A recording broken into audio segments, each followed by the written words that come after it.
கர்த்தருடைய நாமத்திற்கு மகிமை உண்டாவதாக.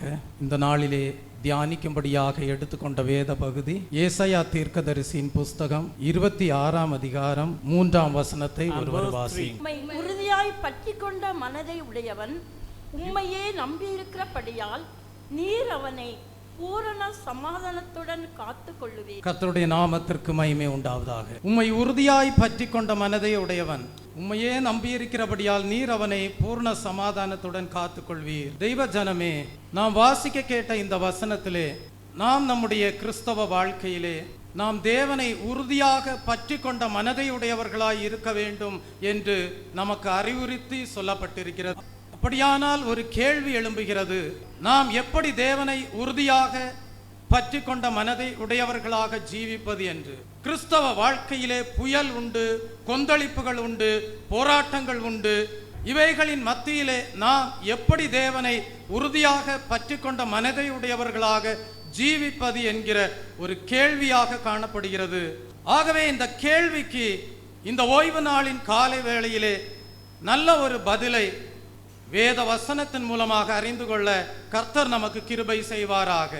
அந்த பதிலை நாம் அறிந்து கொள்ளும் போது, அந்த பதிலின்படி நாம் ஜீவிக்கும் போது நம்முடைய வாழ்க்கையிலே பூரண சமாதானம் உண்டாயிருக்கும் என்று வேதம் நமக்கு வெளிப்படுத்துகிறது. தெய்வ பிள்ளை ஆண்டவராகிய இயேசு கிறிஸ்து நமக்கு ஒரு வாக்குத்தத்தத்தை கொடுத்திருக்கிறார். அந்த வாக்குத்தத்தம் என்னவென்றால், நான் உங்களுக்கு சமாதானத்தை கொடுக்கிறேன், இந்த சமாதானம் உலகத்தினால் உண்டானதல்ல, நான் கொடுக்கிற சமாதானத்தை இந்த உலகம் எடுக்கவும் முடியாது என்றார். தெய்வ ஜனமே, ஆண்டவராகிய இயேசு கிறிஸ்து நமக்கு கொடுக்கிற சமாதானம் உலகம் கொடுத்த சமாதானம் அல்ல, உலகம் எடுக்கக்கூடிய சமாதானமும் அல்ல. யோவானுக்கு எழுதின சுவிசேஷ புஸ்தகம் 14ஆம் அதிகாரம் 27ஆம் வசனத்தை வாசிக்கும் போது அங்கே ஆண்டவராகிய இயேசு கிறிஸ்து நமக்குரைத்த வாக்குத்தத்தத்தை அறிகிறோம். சமாதானத்தை உங்களுக்கு வைத்து போகிறேன், என்னுடைய சமாதானத்தையே உங்களுக்கு கொடுக்கிறேன் என்று சொல்லி இருப்பதை நாம் அறிகிறோம். Praise the Lord. தெய்வ ஜனமே, ஆண்டவராகிய இயேசு கிறிஸ்து நமக்கு சமாதானத்தை வைத்து போயிருக்கிறார். இந்த சமாதானம் உலகத்தினால் உண்டான சமாதானம் அல்ல. அப்படியானால் ஒரு கேள்வி எழும்புகிறது, இந்த சமாதானத்தை ஆண்டவராகிய இயேசு கிறிஸ்து நம் ஜீவியத்திலே எப்படி, எதன் மூலமாக நமக்கு கொடுத்தார் என்கிற ஒரு கேள்வி உண்டாயிருக்கிறது. அதற்கு பதிலை நாம் அறிந்து கொள்ள வேண்டுமானால் கொலோசியருக்கு எழுதின புஸ்தகம் 1ஆம் அதிகாரம் 20ஆம் வசனத்தை வாசிக்கும் போது அங்கே அதற்கான பதில் உரைக்கப்பட்டிருக்கிறது. கொலோசியர் 1:20, அவர் சிலுவையில் சிந்தின இரத்தத்தினாலே சமாதானத்தை உண்டாக்கினார். Praise the Lord. தெய்வ பிள்ளையே, இந்த வசனத்திலே சமாதானத்தை கொடுத்தார் என்றல்ல, சமாதானத்தை உண்டாக்கினார் என்று குறிப்பிட்டிருப்பதை நாம் கவனிக்க வேண்டும். Praise the Lord. அப்படியானால் சமாதானத்தை உண்டாக்குவதற்கும் சமாதானத்தை கொடுப்பதற்கும் இடையே மிக பெரியதொரு வித்தியாசம் உண்டாயிருக்கிறது. தெய்வ பிள்ளையே, நீங்கள் ஒருவருக்கு ஒரு கை கடிகாரத்தை அன்பளிப்பாக கொடுக்கிறீர்கள் என்றால், நீங்கள் முதலாவது கடைக்கு போய் ஒரு 1000 ரூபாய் செலவழித்து அந்த கை கடிகாரத்தை வாங்கி ஒருவருக்கு அன்பளிப்பாக கொடுப்பீர்கள். ஒருவேளை அந்த கை கடிகாரத்தில் பழுது ஏற்பட்டால் உங்களால் அந்த பழுதை சரி செய்ய முடியாது. ஏனென்றால் நீங்கள் அந்த கடிகாரத்தை உண்டாக்கவில்லை. ஆனால் இங்கே தேவன் நமக்கு கொடுத்த சமாதானத்தை தேவனே உண்டாக்கி இருக்கிறபடியால், அந்த சமாதானம் நமக்குள்ளே காணப்படுகிறபடியால், அந்த சமாதானம் ஆண்டவராகிய இயேசு கிறிஸ்துவின் இரத்தத்தின் மூலமாக உண்டாயிருக்கிறபடியால், அந்த சமாதானத்தை உலகம் எடுக்க முடியாது. அந்த தெய்வீக சமாதானத்தை உலகம் கொடுக்கவும் முடியாது. ஏனென்றால் இந்த சமாதானத்தை தேவன் ஆண்டவராகிய இயேசு கிறிஸ்துவை இரத்தத்தை சிந்த வைத்ததன் மூலமாக நமக்கு கொடுத்திருக்கிறார். தெய்வ பிள்ளையே, பூர்ண சமாதானத்தின் ரகசியத்தை அநேக ஜனங்கள் இன்னும் அறியாமலே காணப்படுகிறார்கள். ஐஸ்வர்யம், பேர், புகழ் போன்றவற்றை கொண்டு நண்பர்களை சேர்த்து வைத்துக் கொள்வதன் மூலமாக தங்களுக்கு சமாதானம் உண்டாயிருக்கும் என்று அநேகர் நினைக்கிறார்கள். முடிவில் அவர்கள் சமாதானத்தின் ரகசியத்தை கண்டுபிடிக்க முடியாமல் சலிப்போடு ஏமாற்றம் அடைகிறார்கள். ஏனென்றால் நண்பர்கள் மாறி போகும்போது இவர்கள் தங்கள் சமாதானத்தை இழந்து போகிறார்கள். ஐஸ்வர்யத்தை இழக்கும் போது இவர்கள் தங்கள் சமாதானத்தை இழக்கிறார்கள். பேர் புகழ் இழந்து போகும்போது இவர்களுடைய சமாதானம் இவர்களை விட்டு மாறி போகிறது. காரணம், இவர்கள் பெற்றுக்கொண்ட சமாதானம் உலகத்தினால் உண்டாயிருக்கிறது. ஆகவே உலகத்தில் உள்ளவைகள் மாறி போகும்போது இவர்களுடைய சமாதானமும் மாறி போகிறது. காரணம், இந்த சமாதானத்தை அவர்கள் பெற்றுக்கொண்டது உலகத்தினால். ஆகவேதான் ஆண்டவராகிய இயேசு கிறிஸ்து சொன்னார், நான் உங்களுக்கு கொடுக்கிற சமாதானத்தை உலகம் கொடுக்கிற சமாதானம் அல்ல, இந்த சமாதானத்தை உலகம் எடுக்கவும் முடியாது என்று சொன்னார். ஆண்டவராகிய இயேசு கிறிஸ்து இந்த சமாதானத்தை அவர் தாமே உண்டாக்கி கொடுத்திருக்கிறார். அவர் எப்படி உருவாக்கினார்? அவர் இந்த சமாதானத்தை உருவாக்கும்படியாக கல்வாரி சிலுவையிலே தம்முடைய விலையேற பெற்ற இரத்தத்தை சிந்தினார். இந்த ஆண்டவராகிய இயேசு கிறிஸ்துவின் இரத்தத்தின் மூலமாக யார் ரட்சிப்பை பெற்றுக்கொள்கிறார்களோ அவர்களுக்குள்ளாக ஆண்டவராகிய இயேசு கிறிஸ்துவினுடைய வாக்குத்தத்தம் நிறைவேறுகிறது. அப்படியானால் தெய்வ பிள்ளையே, ஆண்டவராகிய இயேசு கிறிஸ்துவின் இரத்தத்தின் மூலமாக உருவாக்கப்பட்ட சமாதானத்தை பெற்றுக்கொண்டிருக்கிற தெய்வ ஜனமே, நம்மை சுற்றிலும் புறம்பே என்ன நடக்கிறது என்பது ஒரு பிரச்சனை அல்ல. நம் மனதுக்குள்ளே என்ன சம்பவித்திருக்கிறது என்பதுதான் காரியம். தெய்வ பிள்ளையே, நம்முடைய மனதிலே என்ன உண்டாகி இருக்கிறது? ஆண்டவராகிய இயேசு கிறிஸ்துவினுடைய இரத்தத்தினால் உண்டாக்கி அவர் நமக்கு கொடுத்த சமாதானம் நம் இருதயத்திலே ஒரு மாற்றத்தை உண்டாக்கி இருக்கிறது. ஆண்டவராகிய இயேசு கிறிஸ்துவினுடைய இரத்தத்தின் மூலமாக பெற்றுக்கொண்ட சமாதானம் நம் இருதயத்திலே ஒரு மாற்றத்தை உண்டாக்கி இருக்கிறபடியால் அந்த இருதயத்தை இந்த உலகம் மாற்ற இயலாது. நம்முடைய இருதயத்தை வேறு உலக காரியங்கள் அந்த சமாதானத்தை கெடுக்கவும் முடியாது. இப்பொழுது நம்முடைய மூல வசனத்திற்கு கடந்து வருவோம். ஏசாயா தீர்க்கதரிசி சொல்லுகிறார், பூர்ண சமாதானம் உனக்கு உண்டு என்று சொல்லுகிறார். அப்படியானால் ஆண்டவராகிய இயேசு கிறிஸ்து தம்முடைய விலையேற பெற்ற இரத்தத்தை சிந்தி நமக்கு உண்டாக்கி கொடுத்த சமாதானத்தை நாம் பாதுகாத்து கொண்டு பூர்ண சமாதானத்துக்குள்ளாக வாழ வேண்டியவர்களாய் இருக்கிறோம். அந்த சமாதானத்தை நாம் பாதுகாத்து கொண்டு பூர்ண சமாதானத்திற்குள் நாம் வளர வேண்டும். அதை தான் இங்கே ஏசாயா தீர்க்கதரிசி சொல்லுகிறான். ஆண்டவராகிய இயேசு கிறிஸ்து தம்முடைய விலையேற பெற்ற இரத்தத்தின் மூலமாக உனக்கு சமாதானத்தை உண்டாக்கி கொடுத்திருக்கிறார். ஆனால் அந்த சமாதானத்தை நீ பாதுகாத்து கொண்டு பூர்ண சமாதானத்தில் வளர வேண்டும். அந்த பூர்ண சமாதானத்தை நீ அடைய வேண்டுமானால் இங்கே ஒரு கட்டளை கொடுக்கப்படுகிறது. அந்த கட்டளை என்ன? தேவனை உறுதியாய் பற்றி கொண்ட மனதை உடையவர்களாய் இருக்க வேண்டும். ஏன்? இந்த உலகத்திலே உங்களுக்கு உபத்திரவம் உண்டு, ஆனாலும் திடன் கொள்ளுங்கள்.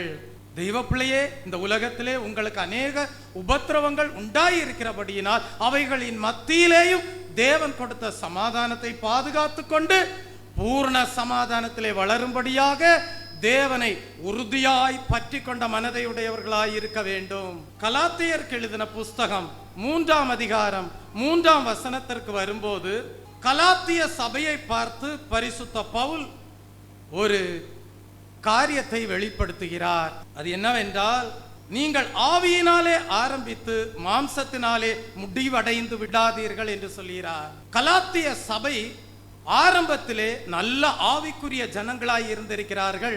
ஆனால் அவர்களுடைய முடிவு மாம்சத்திலே காணப்பட்டது. அதற்கு காரணம் என்ன? அவர்கள் சத்தியத்திலே உறுதியாய் இருக்கவில்லை, அவர்கள் உபதேசத்தில் உறுதியாய் இருக்கவில்லை.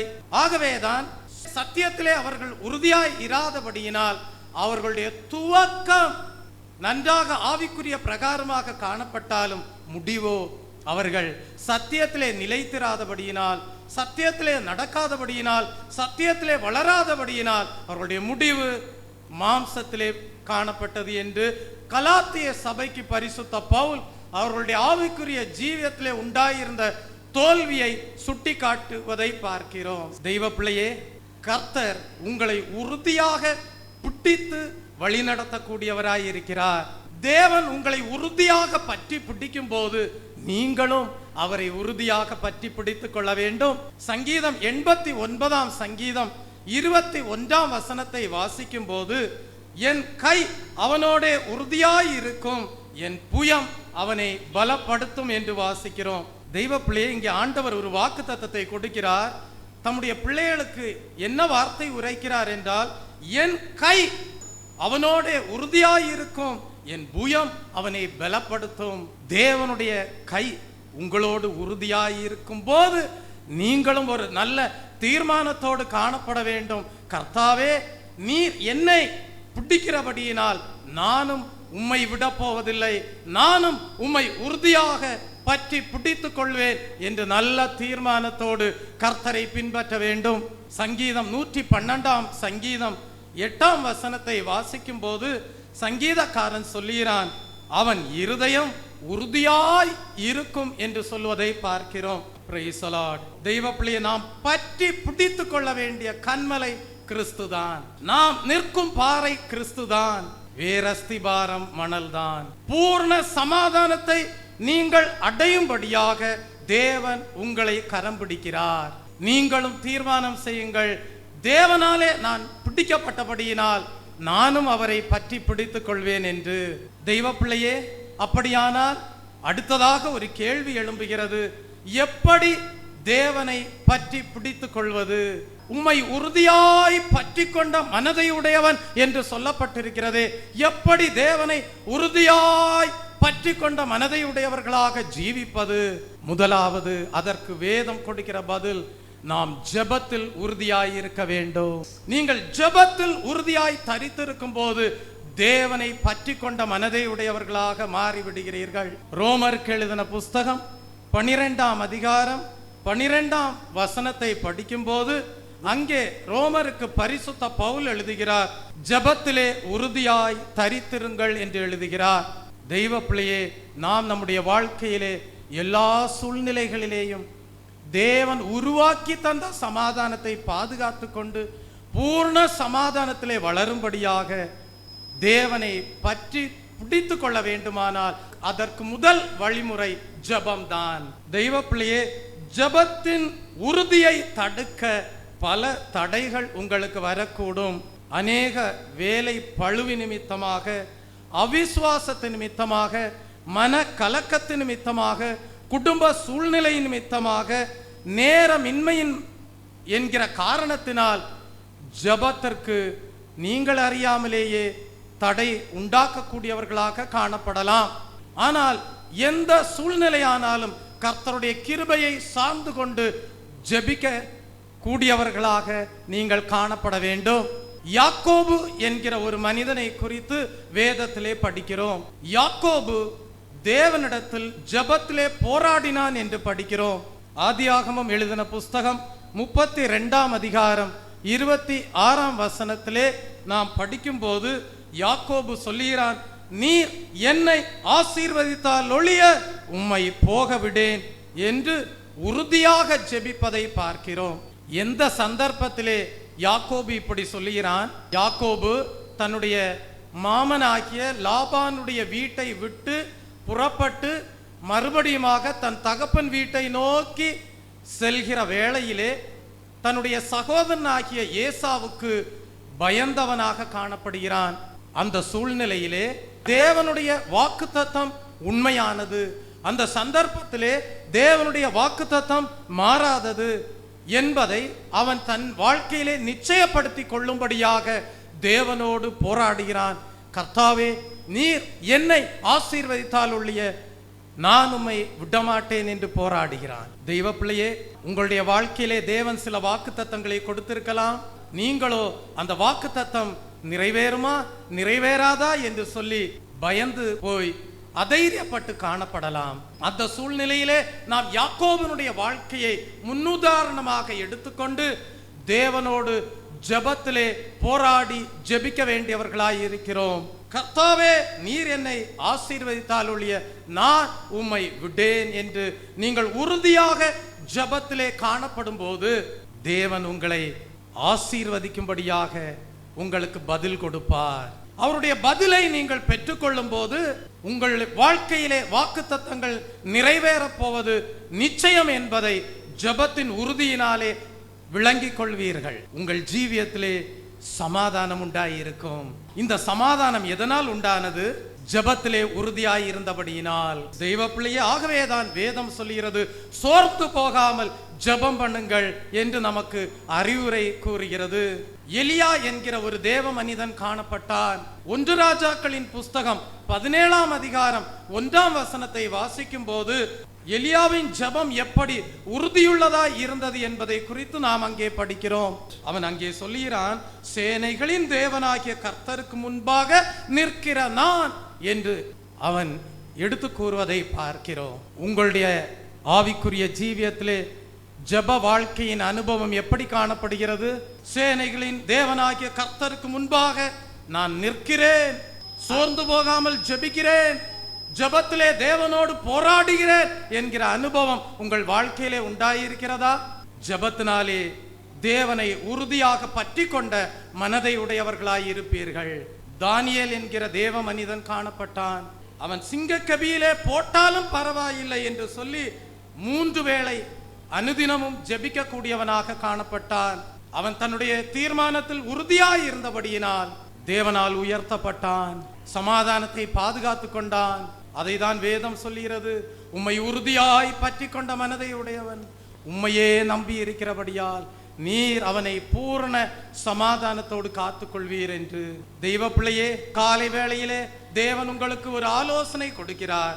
தேவனை உறுதியாக பற்றி கொண்ட மனதை உடையவர்களாக காணப்படும்படியாக ஜெபத்திலே உறுதியாய் தரித்திருங்கள்.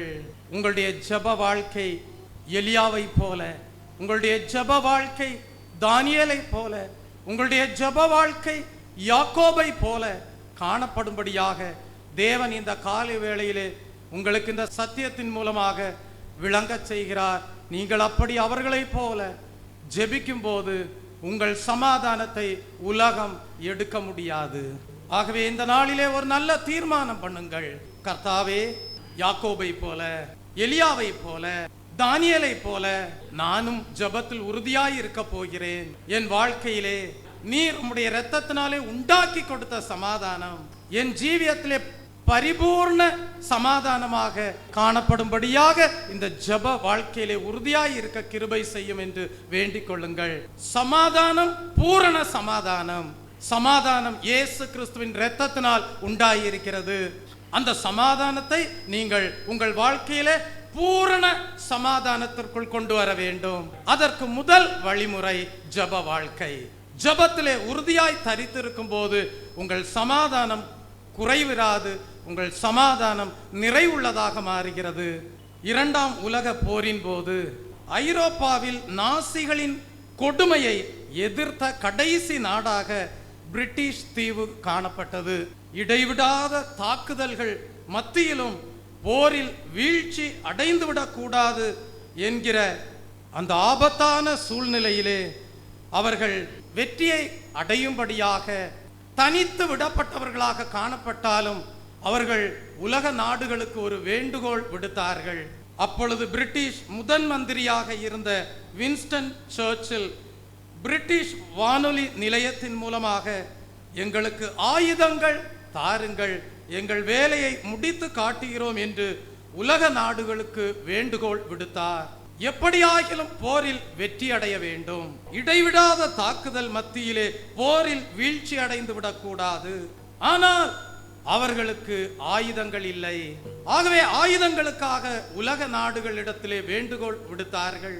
எங்களுக்கு ஆயுதங்கள் தாருங்கள், நாங்கள் வேலையை முடித்து காட்டுகிறோம் என்று பிரிட்டிஷ் முதன் மந்திரியாக இருந்த வின்ஸ்டன் சர்ச்சில் வானொலி நிலையத்தின் மூலமாக வேண்டுகோள் விடுத்தார். தெய்வப்பிள்ளையே, வெளிநாடுகளின் உதவி இல்லாமல் அவர்கள் சந்தித்து வந்த போர் தாக்குதலை அவர்களால் நீடிக்க இயலாது என்பதை அவர்கள் அறிந்திருந்தார்கள். வாழ்க்கையும் அப்படிதான் தெய்வப்பிள்ளையே. அவ்வப்போது வாழ்க்கையில் ஏற்படும் துன்பங்களை தனியாக சந்திக்க இயலாமல் நமக்கு வெளியே இருந்தும் உதவி தேவைப்படுகிறது. ரோமருக்கு எழுதின புஸ்தகம் 12ஆம் அதிகாரம் 10ஆம் வசனத்தை வாசிக்கும் போது சகோதர சிநேகத்திலே ஒருவரோடு ஒருவர் பட்சமாயிருங்கள் என்று அங்கே ரோமருக்கு பரிசுத்த பவுல் எழுதுகிறார். தெய்வ பிள்ளையே, அப்படியானால் கிறிஸ்துவின் அவயவங்களாக நாம் காணப்படுகிறபடியினால் நாம் நம்முடைய சகோதர ஐக்கியத்தின் மூலமாக சில வேளைகளிலே உதவிகளை பெற்றுக்கொண்டு நமக்கு எதிராக வருகிற போராட்டங்களிலே நாம் என்ன செய்கிறோம் என்றால் ஒரு பெரிதான வெற்றியை பெற்றுக்கொள்கிறோம். உங்கள் வாழ்க்கையிலே சில போராட்டங்கள் வருகிறது, நீங்கள் நல்ல ஒரு சகோதர ஐக்கியத்திலே காணப்படுகிறீர்கள். உங்களுக்கு வருகிற போராட்டங்களிலே நீங்கள் தனியாக நிற்காமல் அந்த போராட்டங்களிலே உதவியை பெற்றுக்கொள்ளும்படியாக அந்த சகோதரத்துவ ஐக்கியத்தை நாடி அந்த உதவியை பெற்றுக்கொண்டு வெற்றி எடுக்கிறீர்கள். எப்படியானாலும் முடிவாக நாம் இறுதியாக பிதாவாகிய தேவனை நோக்கி ஜெபத்திலே மன்றாடுகிறோம். கர்த்தாவே, எங்களுக்கு வருகிற போராட்டங்களிலே நீர் எங்களுக்கு உதவி செய்ய வேண்டும் என்று சொல்லி நாம் தேவனை நோக்கி மன்றாடுகிறோம். அப்பொழுது தேவன் நமக்கு கொடுக்கிற வாக்குத்தத்தம் என்ன? நான் உனக்கு உதவி செய்கிறேன், நான் உனக்கு துணை நிற்கிறேன், தைரியத்தோடு கிருபாசன தண்டையிலே கிட்டி சேர்வீர்களாக. அதை தான் எபிரேயருக்கு எழுதின புஸ்தகம் 4ஆம் அதிகாரம் 16ஆம் வசனத்திலே வாசிக்கிறோம்.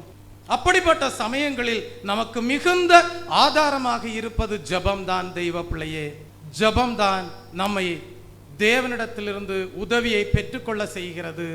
ஜெபம்தான் தேவனிடத்திலிருந்து நமக்கு உதவியை கொண்டு வருகிறது. எப்படி நீங்கள் தனியாக ஒரு பெரிய போராட்டத்தை சந்திக்கும் போது நீங்கள் வெளியே இருந்து உதவியை எப்படி எதிர்பார்க்கிறீர்களோ அதை போலதான் உங்கள் ஆவிக்குரிய ஜீவியமும், ஆவிக்குரிய ஜீவியத்திலே உங்களுக்கு போராட்டங்கள் உண்டாகும் போது நீங்கள் தனித்தவராக அந்த போராட்டங்களை சந்திக்கிறபடியினால் நீங்கள் தேவனை நோக்கி ஜெபத்திலே உதவி கேட்கிறீர்கள். தேவன் உங்களுக்கு துணை நின்று வெற்றியை கொடுக்கிறார். தெய்வ பிள்ளையே, ஜெபத்திலே உறுதியாயிருங்கள். ஜெபம்தான் ஜெயம். நீங்கள் ஜெபத்தின் மூலமாக தேவனை உறுதியாய் பற்றி கொண்ட மனதையுடையவர்களாய் இருக்கும் போது உங்களுக்கு பூர்ண சமாதானம் உண்டு. Praise the Lord. இரண்டாவது வழிமுறை, தேவனை எப்படி உறுதியாக பற்றி கொண்ட மனதையுடையவர்களாய் இருப்பது? வசனத்தின் மேல் உறுதியாய் இருக்கும் போது நீங்கள் தேவனை வசனத்தின் மூலமாக உறுதியாய் பற்றி கொண்ட மனதையுடையவர்களாக காணப்படுவீர்கள். சங்கீதம் 40ஆம் சங்கீதம் 2ஆம் வசனத்தை வாசிக்கும் போது, என்னை தூக்கி எடுத்து என் கால்களை கன்மலையின் மேல் நிறுத்தி என் அடிகளை உறுதிப்படுத்தினார் என்று படிக்கிறோம். தெய்வ பிள்ளையே, தேவனுடைய வசனம் உங்களை கன்மலையின் மேல் நிறுத்துகிறது. மத்தேயு 7ஆம் அதிகாரம் 24ஆம் வசனத்திலிருந்து 27ஆம் வசனம் வரைக்கும் படிக்கும் போது அங்கே கன்மலையின் மேல் தன் வீட்டை கட்டின புத்தியுள்ள மனுஷனுக்கு தேவன் வசனத்தின் மேல் உறுதியாய் நிற்கிற மனிதனை ஒப்பிட்டு பேசுவதை பார்க்கிறோம். யார் தேவனுடைய வசனத்தின்படி நடக்கிறார்களோ, யார் தேவனுடைய வசனத்தை கை கொள்கிறார்களோ அவர்கள் தேவனுடைய சித்தம் செய்யக்கூடியவர்களாய் இருக்கிறார்கள். அவர்கள் கிறிஸ்து என்கிற அஸ்திபாரத்தின் மீது கட்டப்பட்டவர்களாக காணப்படுகிறார்கள். உங்களுடைய ஆவிக்குரிய ஜீவியம் மணலின் மீது காணப்படுகிறதா, கற்பாறையாகிய கிறிஸ்துவின் மீது காணப்படுகிறதா? உங்களுடைய ஆவிக்குரிய ஜீவியமானது கன்மலையாகிய கிறிஸ்துவின் மீது கட்டப்பட்டதாக காணப்பட வேண்டுமானால் நீங்கள் வசனத்தின் மேல் உறுதியாய் இருக்க வேண்டும். ஆண்டவராகிய இயேசு கிறிஸ்து இந்த பூமியில் இருந்த நாட்களிலே அநேகர் ஆண்டவராகிய இயேசு கிறிஸ்துவிடத்திலே வந்து சொன்னார்கள், கர்த்தாவே, உமது நாமத்தினாலே தீர்க்க தரிசனம் உரைத்தோம், உமது நாமத்தினாலே பிசாசுகளை துரத்தினோம், உமது நாமத்தினாலே அநேக அற்புதங்களை செய்தோம் என்று சொல்லுவதை பார்க்கிறோம். ஆனால் ஆண்டவராகிய இயேசு கிறிஸ்து அவர்களை பார்த்து சொன்னார், நான் உங்களை ஒரு காலும் அறியேன், அக்கிரம செய்கைக்காரரே, என்னை விட்டு அகன்று போங்கள் என்று சொல்லுவதை பார்க்கிறோம். காரணம் என்ன? இவர்கள் கர்த்தருடைய நாமத்தை சொல்லி அற்புதங்களை செய்தார்கள், அடையாளங்களை செய்தார்கள், பிசாசுகளை துரத்தினார்கள். ஆனால் இவர்களோ வேத வசனத்தின்படி நடக்காமல் தேவ சித்தத்தை செய்யாதபடி காணப்பட்டார்கள். ஆகவே அவர்களுடைய ஜீவியத்தை தேவன் கண்டபோது அவர்களுடைய அஸ்திபாரம் மணலின் மீது காணப்பட்டதை போல காணப்பட்டது. இன்றைக்கு நீங்கள் கர்த்தருடைய நாமத்தை சொல்லி, கிறிஸ்துவுடைய நாமத்தை சொல்லி அற்புதங்களை செய்யலாம், அடையாளங்களை செய்யலாம், பிசாசுகளை துரத்தலாம். ஆனால் நீங்கள் தேவ சித்தத்தை, தேவனுடைய வசனத்தின்படி செய்யாமற் போவீர்களானால் நீங்கள் நம்பியிருக்கிற நம்பிக்கையெல்லாம் வீணானதாக காணப்படும். காரணம், வசனம் இல்லை என்றால் அஸ்திபாரம் இல்லாமல் காணப்படுகிறது என்பதை தேவன் இந்த இடத்திலே சுட்டி காண்பிக்கிறார். இதன் மூலமாக தேவன் நமக்கு வெளிப்படுத்துகிற ஒரு சத்தியம் உண்டு.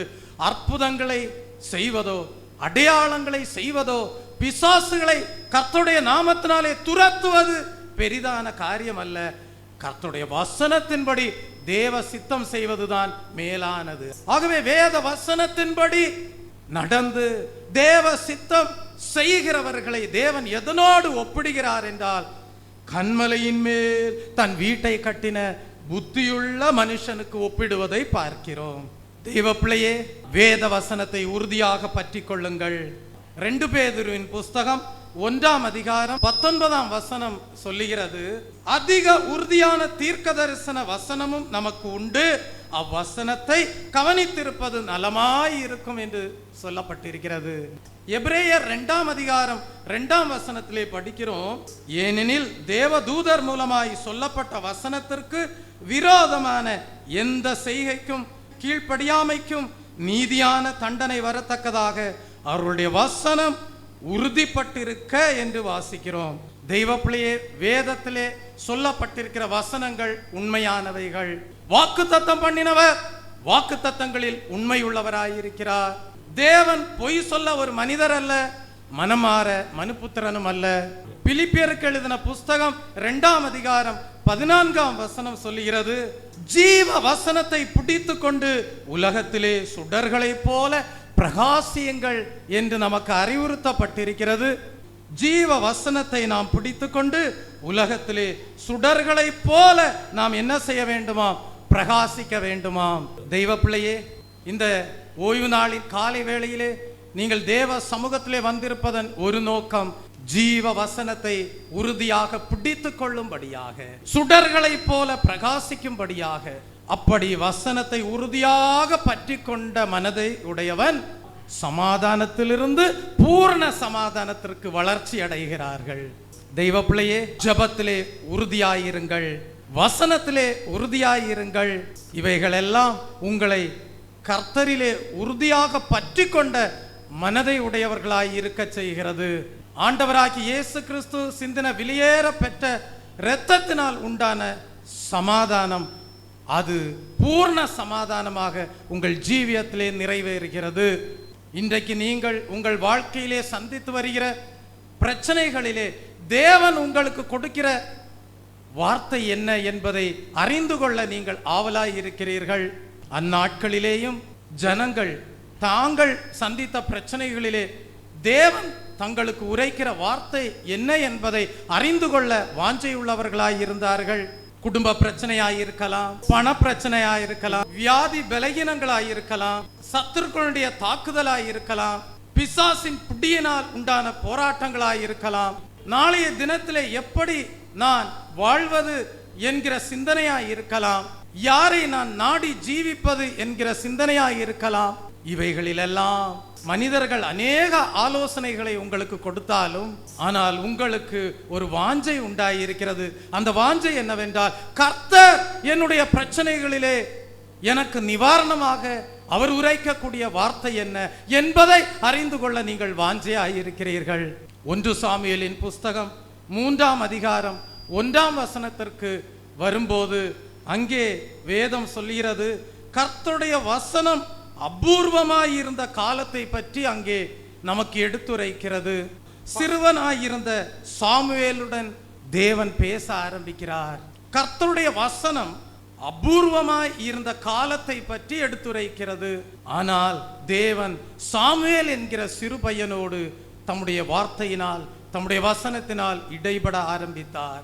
சிறுவனான சாமுவேலுடன் கர்த்தர் பேசின போது வயதான ஆசாரியனான ஏலிதான் தன்னோடு பேசுகிறார் என்று சாமுவேல் எண்ணினான். இறுதியாக ஏலி என்கிற ஆசாரியன் சாமுவேலிடத்திலே சொன்ன காரியம் என்ன? இன்னும் ஒரு முறை நீ இப்படிப்பட்ட ஒரு சத்தத்தை கேட்டால் கர்த்தாவே நீர் சொல்லும், அடியேன் கேட்கிறேன் என்று உரைப்பாயாக என்று ஏலி சாமுவேலுக்கு ஒரு அறிவுரை கொடுப்பதை பார்க்கிறோம். இதை 1 சாமுவேலின் புஸ்தகம் 3ஆம் அதிகாரம் 9ஆம் வசனத்திலே நாம் படிக்கிறோம்.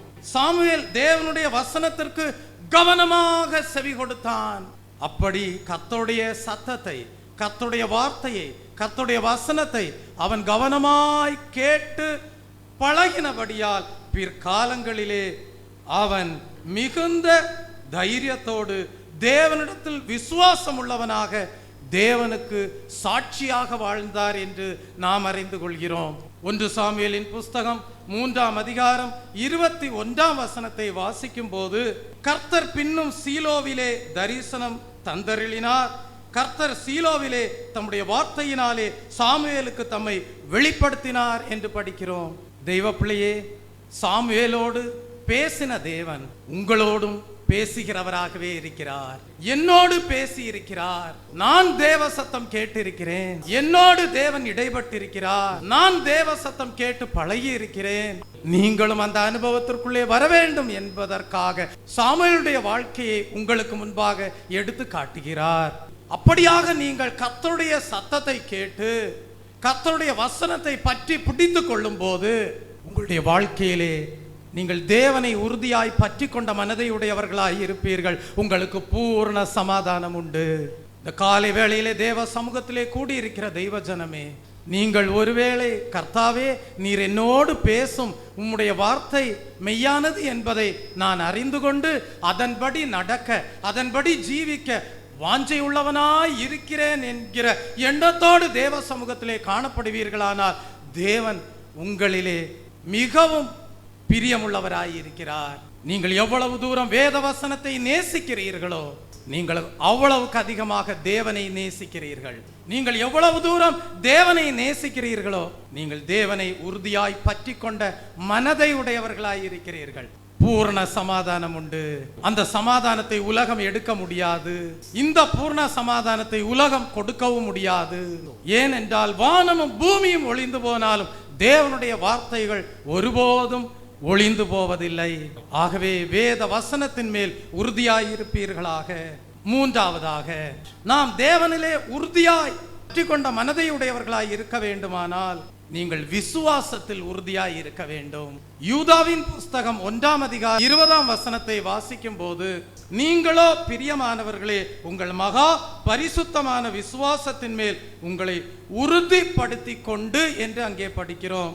தெய்வ பிள்ளையே, விசுவாசம் என்று சொல்வது தேவனை உறுதியாக பற்றி கொண்ட மனதை உடைய அனுபவத்தை கொடுக்கக்கூடியதாய் இருக்கிறது. இந்த காலை வேளையிலே தேவன் மேல் நீங்கள் வைத்திருக்கிற விசுவாசம் எப்படிப்பட்டதாய் இருக்கிறது? தேவனை பின்பற்றும் போது, தேவனை தொழுது கொள்ளும் போது, தேவனை ஆராதிக்கும் போது உங்களுடைய விசுவாசம் எந்த அளவுக்கு காணப்படுகிறது? நீங்கள் விசுவாசத்தில் பலவீனப்பட்டு காணப்படுகிறீர்களா அல்லது விசுவாசத்தில் பலமுள்ளவர்களாய் இருக்கிறீர்களா? எபிரேயருக்கு எழுதின புஸ்தகம் 11ஆம் அதிகாரம் 1ஆம் வசனத்தை நாம் படிக்கும் போது விசுவாசம் என்றால் என்ன என்பதை பற்றி அங்கே நமக்கு எடுத்துரைக்கப்பட்டிருக்கிறது. விசுவாசமானது நம்பப்படுகிறவைகளின் உறுதியும் காணப்படாதவைகளின் நிச்சயமுமாய் இருக்கிறது என்று நாம் அங்கே படிக்கிறோம். தெய்வ பிள்ளையே, எபிரேயர் 11ஆம் அதிகாரத்திற்கு வரும்போது அங்கே விசுவாச வீரர்களை பற்றி அங்கே ஒரு பெரிய பட்டியல் கொடுக்கப்பட்டிருக்கிறது. அந்த விசுவாச வீரர்கள் தங்களுடைய வாழ்க்கையிலே என்ன செய்தார்கள் என்றால் தேவன் மேல் வைத்திருந்த விசுவாசத்தில் உறுதியாக காணப்பட்டார்கள். இந்த காலை வேளையிலே உங்கள் விசுவாசம் எப்படி காணப்படுகிறது? விசுவாசத்தில் நீங்கள் உறுதியாக காணப்படுகிறீர்களா? நான் ஆராதிக்கிற தேவன் சர்வ வல்லமையுள்ள தேவன், அவரை நான் விசுவாசிக்கிறேன், அவரை நான் எல்லா சூழ்நிலைகளிலேயும் சார்ந்திருக்கிறேன், அவருடைய வாக்குத்தத்தங்கள் உண்மையானது என்று சொல்லி அவர் மேல் வைத்திருக்கிற விசுவாசத்தில் நீங்கள் உறுதியாக காணப்படுகிறீர்களா? வேதத்திலே ஆபிரகாம் என்கிற மனிதனுடைய ஜீவியத்திலே உண்டாயிருந்த விசுவாசத்தை குறித்து படிக்கிறோம். ரோமருக்கு எழுதின புஸ்தகம் 4ஆம் அதிகாரம் 18ஆம் வசனத்தையும் 21ஆம் வசனத்தையும் நாம் படிக்கும் போது ஆபிரகாம் முதிர் வயதான போதும் கர்த்தருடைய வாக்கு தத்தத்தில் விசுவாசம் உள்ளவராய் இருந்தார் என்று படிக்கிறோம்.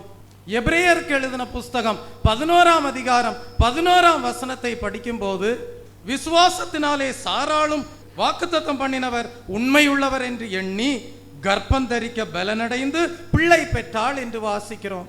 தெய்வ பிள்ளையே, ஆபிரகாம் சாராளுடைய வாழ்க்கையிலே என்ன நடந்தது என்பதை நீங்கள் அறிந்திருக்கிறீர்கள். தெய்வ பிள்ளையே, அவர்கள் முதிர் வயதாய் இருந்தார்கள். ஆனால் அவர்களுக்கு பிள்ளை பாக்கியம் இல்லை. ஆனால் தேவன் ஆபிரகாமுக்கு அவருடைய முதிர் வயதிலே ஒரு வாக்குத்தத்தம் கொடுத்தார். அந்த வாக்குத்தத்தம் என்னவென்றால், நான் உனக்கு ஒரு ஏக புத்திரனை கொடுப்பேன், அவனுக்கு ஈசாக்கு என்று பெயரிடுவாயாக. ஆபிரகாமுக்கு அந்த வாக்குத்தத்தத்தை நம்பக்கூடிய வயதும் இல்லை, சூழ்நிலையும் இல்லை. சாராளோ அந்த வாக்குத்தத்தத்தை நம்பும்படியான சரீர சூழ்நிலையிலே காணப்படவில்லை. தேவன் சொன்ன வார்த்தையை, தேவன் சொன்ன வாக்குத்தத்தத்தை எந்த விதத்திலும் நம்பக்கூடிய சரீர சூழ்நிலைகளிலே ஆபிரகாமும் சாராளும் காணப்படவில்லை. ஆனால் வேதம் சொல்லுகிறது, ஆபிரகாமும் சாராளும் விசுவாசத்தில் உறுதியாயிருந்தார்கள் என்று.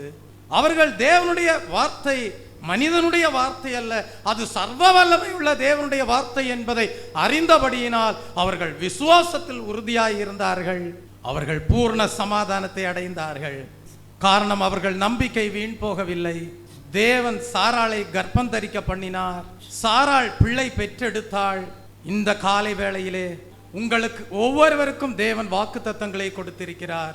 தேவன் உங்கள் ஒவ்வொருவருக்கும் அவருடைய அற்புதத்தின் வார்த்தைகளை கொடுத்திருக்கிறார். ஆனால் அதை நம்பக்கூடிய விசுவாசம் உங்கள் வாழ்க்கையிலே உண்டாயிருக்கிறதா? நம்ப முடியாத தேவனுடைய வார்த்தையை ஆபிரகாம் நம்பினான், சாராள் நம்பினாள். இந்த காலை வேளையிலே தெய்வ பிள்ளையே, விசுவாசத்திலே நீ பலவீனப்பட்டு போக வேண்டாம். ஒருவேளை நீ பணத்திலே குறைவுள்ளவளாக காணப்படலாம். ஒருவேளை நீ படிப்பிலே குறைவுள்ளவனாக காணப்படலாம். ஒருவேளை நீ ஆஸ்தியிலே குறைவுள்ளவனாக காணப்படலாம். ஒருவேளை நீ ஐஸ்வர்யத்திலே குறைவுள்ளவளாக காணப்படலாம். ஆனால் விசுவாசத்திலே நீ பலசாலியாய் இருக்க வேண்டும். தேவன் உன்னை ஆசீர்வதிக்க வல்லமை உள்ளவராய் இருக்கிறார். ஐஸ்வர்யமும் கனமும் கர்த்தரிடத்தில் உண்டு. சத்துவமும் வல்லமையும் தேவனிடத்தில் உண்டு. எவரையும் மேன்மைப்படுத்தவும் பலப்படுத்தவும் தேவனால் கூடும். அப்படிப்பட்ட விசுவாசம் தேவன் மேல் உறுதியாய் உங்கள் வாழ்க்கையில் இருக்குமானால் விசுவாசத்தினாலே நீதிமானாக நீ பிழைப்பாய். ஆகவே தெய்வ பிள்ளையே, விசுவாசத்திலே உறுதியாயிருங்கள்.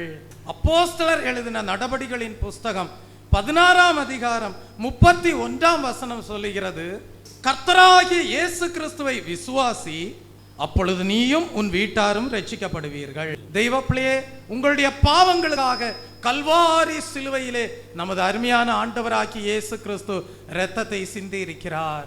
அதை நீங்கள் விசுவாசித்து பாவ மன்னிப்பை பெற்றுக்கொள்வீர்களானால் ரட்சிக்கப்பட்டவர்களாக மாறிவிடுகிறீர்கள். வேதம் சொல்லுகிறது, இனி பாவம் செய்யாதே. இயேசு கிறிஸ்துவின் இரத்தத்தினாலே கழுவப்பட்டிருக்கிற தெய்வ பிள்ளையே, இயேசு கிறிஸ்துடைய இரத்தத்தினாலே பாவ மன்னிப்பை பெற்றுக் கொண்டிருக்கிற தெய்வ பிள்ளையே, நீயும் உன் வீட்டாரும் ரட்சிக்கப்பட்டிருக்கிறீர்கள். அந்த விசுவாசத்தில் நீங்கள் உறுதியாயிருக்கும் போது உங்கள் மனதிலே உண்டான சமாதானத்தை இந்த உலகம் எடுக்க முடியாது. உங்களை சுற்றிலும் நடக்கிற சூழ்நிலைகள் உங்கள் மனதிலே தேவனால் உண்டாக்கின சமாதானத்தை இழக்க செய்ய முடியாது. ஏனென்றால் அந்த சமாதானம் உங்கள் மனதிலே உண்டான சமாதானமாய் இருக்கிறது. அந்த சமாதானம் உங்கள் இருதயத்திலே உண்டான சமாதானமாய் இருக்கிறது.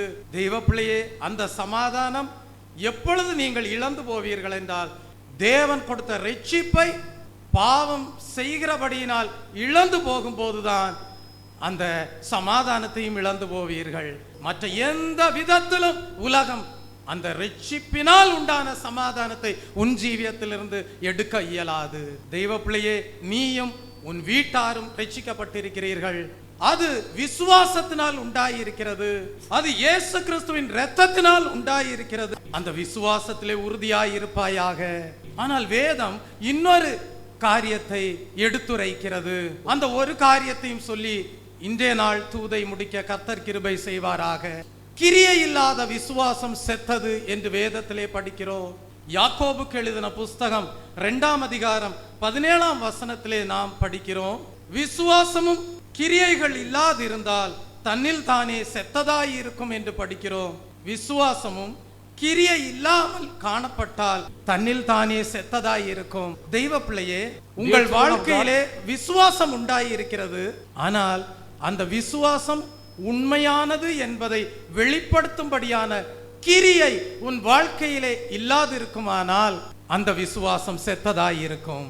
உங்கள் ஜீவியத்திலே உண்டாயிருக்கிற விசுவாசம் உண்மையானது என்பதை எதனால் விளங்க செய்வீர்கள்? இங்கே ஒரு சகோதரன் இருக்கிறார், சகோதரிகள் இருக்கிறீர்கள். உங்களுக்குள்ளே நல்ல விசுவாசம் காணப்படுகிறது. உங்கள் தேவன் மேலே நல்ல விசுவாசத்தை வைத்திருக்கிறீர்கள். ஆனால் அந்த விசுவாசம் உண்மையானதுதான் என்பதை எதனால் விளங்க செய்வீர்கள்? கிரியையினால் தான். கிரியை இல்லாத விசுவாசம் செத்தது. தெய்வ பிள்ளையே, உங்கள் ஒவ்வொருவருடைய வாழ்க்கையிலேயும் உங்களுக்கு ஒரு சந்தர்ப்பம் கொடுக்கப்படும். அந்த சந்தர்ப்பம் உங்கள் விசுவாசம் உண்மை என்பதை நிரூபிக்கும்படியாக கொடுக்கப்படுகிற சந்தர்ப்பமாய் இருக்கும். ஆபிரகாமுக்கும் அப்படியே ஒரு சந்தர்ப்பம் கொடுக்கப்பட்டது. ஆபிரகாமோடு தேவன் பேசினார். தேவன் ஆபிரகாமோடு பேசின காரியம் என்னவென்றால், நான் உனக்கு ஏகபுத்திரனாக கொடுத்த ஈசாக்கை மோரியா மலைக்கு கொண்டு போய் அவனை பலி செலுத்துவாயாக என்று பேசினார். விசுவாசத்தினாலே ஈசாக்கை பெற்றெடுத்த ஆபிரகாம் அந்த விசுவாசம் தன் ஜீவியத்திலே உண்மையானது என்பதை நிரூபிக்கக்கூடிய ஒரு சமயமாக அது காணப்பட்டது. தெய்வ பிள்ளையே, ஆபிரகாம் அந்த தன்னுடைய வாழ்க்கையிலே உண்டாயிருந்த விசுவாசம் மெய்யானது என்பதை நிரூபித்தார். எப்படி நிரூபித்தார்? கிரியையினாலே நிரூபித்தார். அவர் என்ன செய்தார்? தேவனுடைய வாக்குத்தத்தத்தின்படியே, தேவனுடைய வார்த்தையின்படியே ஈசாக்கை மோரியா மலைக்கு கொண்டு போய் பலி செலுத்தும்படியாக பலிபீடத்தில் கிடத்தி கத்தியை ஓங்கினார். அவர் கத்தியை ஓங்கின வேளையிலே தேவனுடைய வார்த்தை உண்டாயிருந்தது. ஆபிரகாமே, பிள்ளையாண்டான் மேல் கையை போடாதே என்கிற தேவனுடைய வார்த்தை உண்டாயிருந்தது. தேவன் அன்புள்ளவராயிருக்கிறார். தேவன் உங்கள் விசுவாசத்தை பரீட்சித்து பார்க்கிற தேவனாயிருக்கிறார். அந்த பரீட்சையிலே உங்கள் விசுவாசம் மெய்யானது என்பதை நீங்கள் விளங்க செய்ய வேண்டுமானால் உங்கள் விசுவாசம் கிரியை உள்ளதாய் இருக்க வேண்டும். ஆபிரகாமுடைய விசுவாசம் கிரியை உள்ளதாய் இருந்தது. ஆகவே ஈசாக்கு ஆபிரகாமுக்கு உயிரோடு தேவனால் கொடுக்கப்பட்டார். அல்லேலூயா. ஒருவேளை ஆபிரகாம் தேவனுடைய வார்த்தைக்கு கீழ்ப்படியாமல் விசுவாசத்தில் பலவீனப்பட்டிருந்திருப்பானே, ஆனால் அவன் தன்னுடைய கிரியையிலே தோல்வியுற்றவனாக, தேவனே, என்னால் நீர் எனக்கு கொடுத்த ஈசாக்கை பலியாக எனக்கு கொடுக்க இயலாது என்று சொல்லி விசுவாசத்தில் பலவீனப்பட்டிருந்திருப்பானே, ஆனால் ஒருவேளை கீழ்ப்படியாமையின் மூலமாக, விசுவாசத்தில் பலவீனப்பட்டதன் மூலமாக அவன் ஈசாக்கை இழந்திருப்பான். தேவனுக்கு கொடுக்கவும் தெரியும், எடுக்கவும் தெரியும். யோபுடைய வாழ்க்கையில யோபு சொல்லுகிறான், கர்த்தர் கொடுத்தார், கர்த்தர் எடுத்தார் என்று சொல்லுகிறான். தேவனுடைய ஞானத்திற்கு மேலாக மனிதன் சிந்திக்க இயலாது. தெய்வ பிள்ளையே, தேவனால் எல்லாம் கூடும். பலியிடு என்று சொல்லி ஈசாக்கை உயிரோடு கொடுக்கவும் தேவனால் கூடும். கீழ்ப்படியாமையின் மூலமாக ஈசாக்கை எடுக்கவும் தேவனால் கூடும். ஆகவே உங்கள் வாழ்க்கையிலே விசுவாசம் கிரியையினால் நிரூபிக்கப்பட வேண்டியதாய் இருக்கிறது. விசுவாசத்தினாலே நீதிமான் பிழைப்பான். உங்கள் இரட்சிப்பை பாதுகாத்துக் கொள்ள வேண்டுமானால் விசுவாசத்திலே கிரியை உண்டாயிருக்க வேண்டும். தேவனுடைய வாக்குத்தத்தங்கள் உங்கள் வாழ்க்கையில் நிறைவேற வேண்டுமானால் வாக்குத்தத்தங்களை விசுவாசித்தால் போதாது, அதனாலே கிரியை செய்ய வேண்டியவர்களாய் இருக்கிறீர்கள். கிரியை இல்லாத விசுவாசம் செத்தது. ஆகவே உங்கள் விசுவாசத்திலே தேவ கிரியை உண்டாயிருக்க கடவது. விசுவாசத்திலே நீங்கள் உறுதியாய் இருக்கும் போது நீங்கள் தேவனை உறுதியாய் பற்றி கொண்ட மனதை உடையவர்களாய் இருப்பீர்கள். பூர்ண சமாதானமும் உங்கள் வாழ்க்கையிலே உண்டாயிருக்கும். உம்மை உறுதியாய் பற்றி கொண்ட மனதை உடையவன் உண்மையே நம்பி இருக்கிறபடியால் நீர் அவனை பூர்ண சமாதானத்தோடு காத்துக் கொள்வீர். ஜபத்திலே உறுதியாயிருங்கள். தேவனுடைய வசனத்தில் உறுதியாயிருங்கள். தேவன் மேல் வைத்திருக்கிற விசுவாசத்தில் உறுதியாயிருங்கள். உங்கள் விசுவாசம் கிரியையினால் நிரூபிக்கப்படட்டும். உங்கள் விசுவாசம் கிரியை உள்ளதாய் இருக்கட்டும். உங்கள் விசுவாசம் உண்மை உள்ளதாய் இருக்கட்டும். உங்கள் வாழ்க்கையிலே தேவன் கொடுக்கிற பூர்ண சமாதானத்தை நீங்கள் இழந்து போக மாட்டீர்கள். காரணம், இந்த சமாதானம் வசனத்தினால் உண்டானது, இந்த சமாதானம் ஜபத்தினால் உண்டானது, இந்த சமாதானம் விசுவாசத்தினால் உண்டானது. இந்த சமாதானத்தை உலகம் எடுக்க முடியாது. அப்படியே இன்றைக்கு கேட்ட சத்தியத்தின்படி நீங்கள் பூர்ண சமாதானத்தோடு வாழ கர்த்தர் உங்களுக்கு கிருபை செய்வாராக. ஆமென். நம்முடைய கண்களை மூடி ஜெபிப்போம். நம்ம எல்லாரும் எழும்பி நின்று ஒரு நிமிடம் கண்களை மூடி ஜெபிப்போம். ஹல்லேலூயா. தேவன் இன்றைக்கு நம்மோடு இடைப்பட்ட வார்த்தைகள் நம் ஜீவியத்திலே அனுபவங்களாக நிறைவேறும்படியாக, இது வெறும் வார்த்தைகளாக மாத்திரமல்ல, இது நம்முடைய வாழ்க்கையிலே நிறைவேறக்கூடிய ஒரு சத்தியமாக காணப்படும்படியாக ஒரு தலபல வரத பதில் ரபகல வரத பதில வரத பதில் ரபகல வரத பதிலவே நம்மை நாமே இந்த சத்தியத்திற்கு அர்ப்பணிப்போம். ஒரு தலபல வரத பதில் ரபகல வரத பதில வரத பதிலவே சந்தலபல வரத பதில் ரபகல வரத பதில வரத பதில் ரபகல வரத பதிலவே ருதலபல வரத பதில் ரபகல வரத பதில வரத பதில் ரபகல வரத பதிலவே. ஹல்லேலூயா. மே ஸ்தோத்திரம் ஸ்தோத்திரம் ஸ்தோத்திரம் ஸ்தோத்திரம் ஸ்தோத்திரம். உறுதியாய் பற்றி கொண்டோ உம்மையே நம்பி உள்ளோ, உறுதியாய் பற்றி கொண்டோ உம்மையே நம்பி உள்ளோ. பூரண சமாதான பூரண சமாதான புவிதனில் தருபவரே, இந்த புவிதனில் தருபவரே. புதிய பாடல் பாடி பாடி இயேசு ராஜாவை கொண்டாடுவோம். புகழ்ந்து பாடல் பாடி பாடி இயேசு ராஜாவை கொண்டாடுவோம். எல்லாரும் கரங்களை தட்டி பாடுவோமா? புதிய பாடல் பாடி பாடி இயேசு ராஜாவை கொண்டாடுவோம். புகழ்ந்து பாடல் பாடி பாடி இயேசு ராஜாவை கொண்டாடுவோம். கழுவினார் இரத்தத்தாலே, சுகம் தந்தார் காயத்தாலே, கழுவினார் இரத்தத்தாலே, சுகம் தந்தார் காயத்தாலே, தேற்றினார் வசனத்தாலே, தேற்றினார் வசனத்தாலே, திடன் தந்தார் ஆவியாலே, எனக்கு திடன் தந்தார் ஆவியாலே. புதிய பாடல் பாடி பாடி இயேசு ராஜாவை கொண்டாடுவேன். புகழ்ந்து பாடல் பாடி பாடி இயேசு ராஜாவை கொண்டாடுவோம். புதிய பாடல் பாடி பாடி இயேசு ராஜாவை கொண்டாடுவோம். புகழ்ந்து பாடல் பாடி பாடி இயேசு ராஜாவை கொண்டாடுவோம். உறுதியாய் பற்றி கொண்டோ உண்மையை நம்பி உள்ளோ. பூரண சமாதான பூரண சமாதான புவிதனில் தருபவரே, இந்த புவிதனில் தருபவரே. புதிய பாடல் பாடி பாடி இயேசு ராஜாவை கொண்டாடுவோம். புகழ்ந்து பாடல் பாடி பாடி இயேசு ராஜாவை கொண்டாடுவோம்.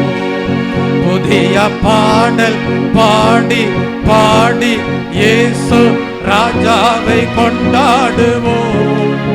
புகழ்ந்து பாடல் பாடி பாடி இயேசு ராஜாவை கொண்டாடுவோம். இயேசு ராஜாவை கொண்டாடுவோம். இயேசு ராஜாவை கொண்டாடுவோம். அல்லேலூயா அல்லேலூயா அல்லேலூயா அல்லேலூயா அல்லேலூயா. அல்லேலூயா. தேவன் ஜபத்தினாலே பூர்ண சமாதானம் கொடுக்கும்படியாக, தேவன் அவருடைய வசனத்தினாலே